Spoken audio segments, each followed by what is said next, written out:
Hey there, my beloved creatures. It's a new week, it's a new show. You got it right. I'm Jason Danino Holt, and this is The Tube. What's up? A lot. Facebook buys, Snowden reappears, Skype is in trouble, quantum computing, and more. But we're starting with the crispy, crunchy, nutty, sexy web relationship between Iran and Bibi. The Iranian people like to make fun of Israeli Prime Minister Benjamin Netanyahu, and they'll use anything they can against him. Last week, they made fun of his knowledge in Iran fashion by posting in jeans on Twitter. But now they have an even more juicy thing on him. To the great amusement of Iranians on social media, Prime Minister Netanyahu's official Twitter feed briefly followed an Iranian sex site before unsubscribing Sunday morning.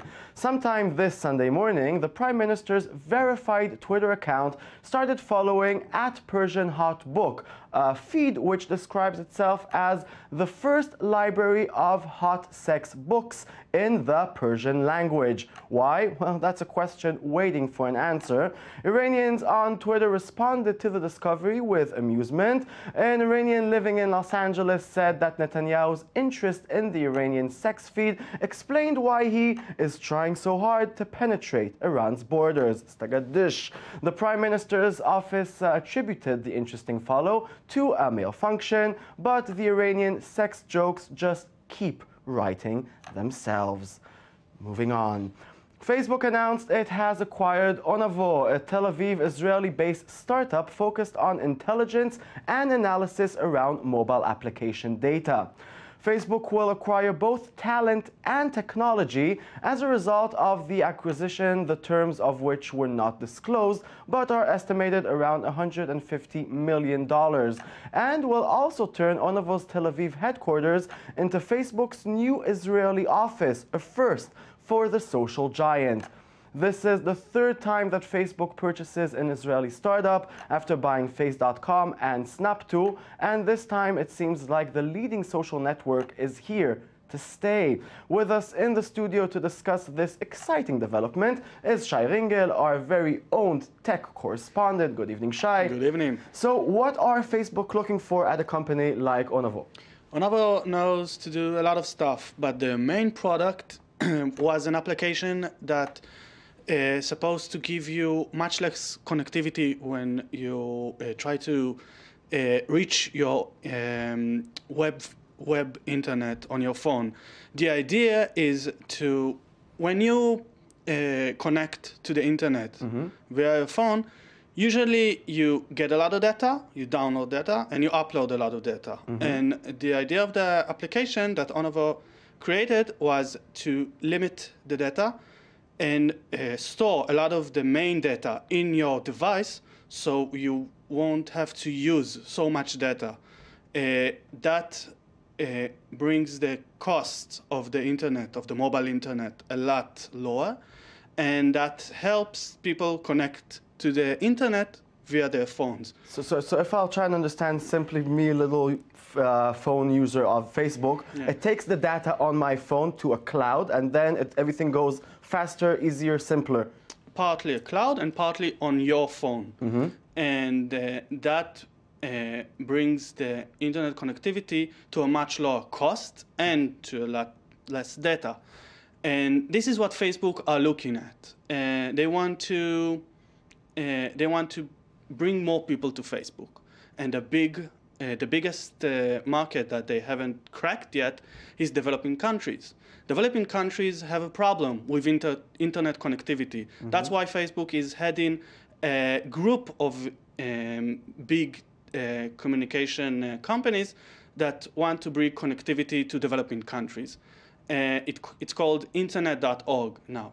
Of course, it looks like Facebook is trying to bring internet and information and goodwill to those countries. But the main reason they want to bring internet to those countries is because it's a big market. It's the biggest market that don't have Facebook accounts yet.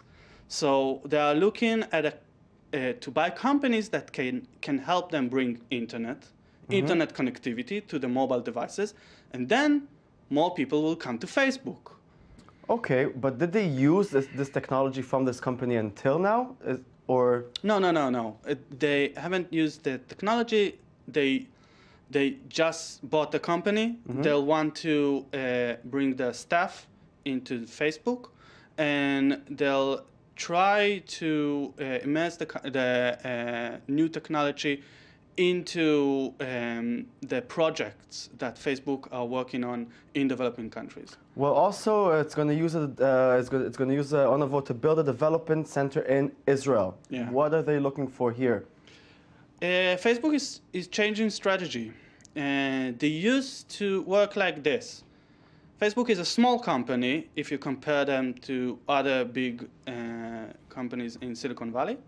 And they used to just buy companies, small startups, take 2 or 3 manpower that they were interested in, move them to Silicon Valley, dismiss the company, and that's it. They absorb the company inside Facebook, into Facebook.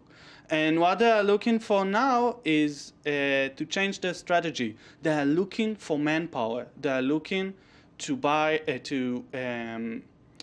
are looking to make more development centers in other countries. They are looking at people that can bring innovation and more ideas into companies like Facebook. So it's a good thing for the Israeli startup scene? It's a very good thing for the Israeli startup scene. Facebook is noticing the Israeli startup scene, and they are looking for manpower here in Israel instead of just like buying the company and buy them a ticket to Los Angeles. Shortly, if the price is $250 million, is that a good price for a startup like that? It's a very good price for a startup that doesn't have any revenue yet. It has a small revenue, but it's a very small startup, and it's a very small idea, and it's a good thing, not as much for the company as much more for the man who built the company. Okay, thank you very much, Shai. Mazal tov, men of the company. Let's move on. Former NSA contractor Edward Snowden has kept a low profile since being granted a 1-year temporary asylum in Russia over the summer. But some of the fog surrounding his life in Russia started to lift this week. In short video clips posted by WikiLeaks websites on Friday, Snowden was shown at a gala dinner held in his honor as he accepted the Sam Adams Award for Integrity in the intelligence community. The videos are the first of Snowden speaking since 12th July, when the former NSA analyst was shown at the Moscow airport. Snowden took the opportunity to further attack the American government and intelligence services. Look at him go. People all over the world are realizing that these programs don't make us more safe. They hurt our economy. They hurt our country. They limit our ability to speak and think and to live and be creative, to have relationships, to associate freely. And they're going, this doesn't make us more safe, it makes us less safe. It puts us at risk of coming into conflict with our own government. Snowden added that the U.S. government was unwilling to prosecute high officials who lied to Congress and the country on camera, but they'll stop at nothing to prosecute someone who told them the truth. Ouch. On to some more NSA mayhem. In its 10-year history, Skype has become synonymous with video chatting. Now the company that once had a reputation for protecting its users' privacy has come under fire for its ties to the U.S. National Security Agency. You got it right, that's the NSA. Luxembourg's Data Protection Commissioner, yes, apparently there is one, is investigating Skype, according to a Guardian report published Friday. The Microsoft-owned company, headquartered in Luxembourg, could face criminal and administrative sanctions, including fines, if the investigation finds Skype's secret involvement with the NSA's PRISM program violated data protection laws. The publication also obtained a letter Skype's corporate vice president Mark Gillette wrote in September 2012, which seems to imply the company can help law enforcement obtain group video calls and instant messages routed through the company's central servers. So watch out, Skype Luxembourg is coming to get you. Google announced a new project in partnership with NASA. The project to use a 512-qubit D-Wave 2 quantum computer and tackle some of our biggest computational problems. What does that mean? Well, it's something big, of course, and because visuals often help explain complex concepts, Google has posted a short documentary explaining what quantum computing is and how it plans to use the technology to make new discoveries. Traditional digital computing, which drives the computer you're using right now, is using a binary approach, which on a basic level refers to differentiating bytes of data in their 1 and 0 states from one another. And what is quantum computing? Well, take a look. Quantum physics puts everything into question. It defies every intuition you have about the natural world. Quantum is a very strange regime of physics. Things can exist in this state of superposition where they could be like ghosting on each other, where they could be this and that at the same time. Entanglement. Quantum entanglement. Two objects, if they're quantum mechanically entangled, are still strongly related to each other, even though they can be a vast distance apart. The notion of the multiverse. There's a whole family of hardwoods in different states and going through different experiences and different life trajectories. The famous one is quantum tunneling. Tunneling is the slippage between universes. For a long time, people thought those effects only existed in the microscopic domain. Like atoms, electrons, photons. But really, it's the theory of our universe. So if you want to build a quantum computer, you want to incorporate those new phenomena into information processing. Yeah, that video is 1 minute out of 6 minutes. It's a 6-minute long video, which will try to explain to you what quantum computing is. If you don't get it, you're not alone. I didn't get it either. On Saturday, Drexel University hosted its third TEDx symposium, independently organized TED Talks, showcasing the same flavor of futurism and technological wowing as the flagship, but featuring local speakers. The event concluded with Sam Hyde, billing as a video documentary filmmaker and journalist from Brooklyn, who recently returned from Mogadishu, the most dangerous city on earth, where he shadowed the heroic Al Mahmoud women on their quest to clean up their streets and restore humanity to their war-torn country. But Hyde, 28, is not a journalist. He's a comedian that decided to crash into the TEDx talks and managed to easily sleep through the organizers' selection process. The result is kind of embarrassing to, well, everyone involved. The problem is us. The people in this room right now, the solution is us. The problem is greedy corporations. We do things that matter. New York Times. I'll just skip ahead here. By my calculations, we have 5 years until the world ends. Unless we can start to reverse things like pollution and war. Everybody close your eyes. Okay, close them. Seal them up good. This is a pivotal moment in human history. Right now, in this room, this is the time to be doing this. Take this moment in, breathe deeply, okay? Neurons are firing in your brain right now. You're more alert. You're astrally projecting. You're getting a little bit high on the sound of my voice. I have a nice timbre to it. I know that I'm a good public speaker. You're drinking bulletproof coffee. And you don't even realize you're getting all jagged up in the head listening to my presentation. You're going to remember this forever. 2070, future, now. What?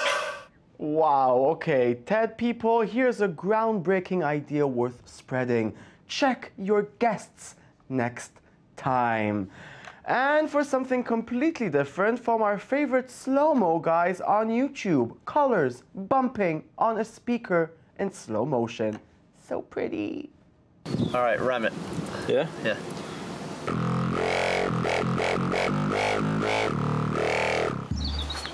Oh, you can see the speaker start to move. Oh, wow. That is awesome.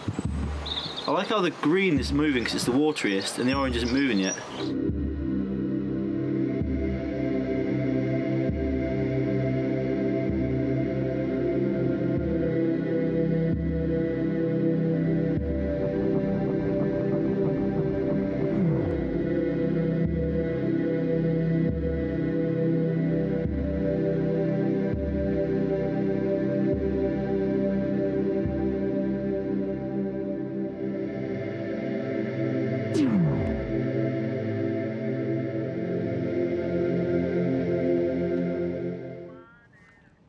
And that's it for tonight. Do you feel smarter, healthier, lighter, happier? Good! Tell me all about it on Twitter, TheTube24. And if you want some more, bigger, faster, stronger, go on our Tumblr, TheTube24. And always remember, our character is what we do when we think no one is looking.